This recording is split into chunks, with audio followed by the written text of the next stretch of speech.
আর্থ্রাইটিসের যাদের হাঁটুতে খুব ব্যথা যন্ত্রণা আছে, আজকে আমার ভিডিওয় আমি তাদের জন্য একটা সঙ্গে সঙ্গে ব্যথা কমে যাবে এমন একটা এক্সারসাইজ দেখাচ্ছি।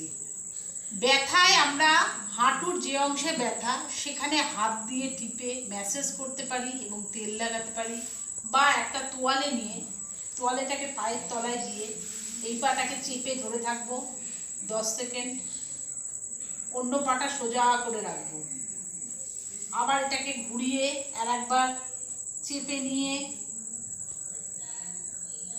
ধরে থাকবো বেশ 10 সেকেন্ড, তারপরে আস্তে আস্তে এই পাকে রিলিফ দিয়ে দেবো।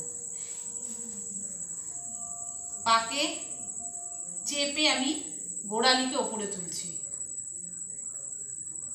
এইভাবে দিনের মধ্যে আমরা 20 বার করে 2 বার সকাল বিকেল করতে পারি। এতে কিন্তু আমাদের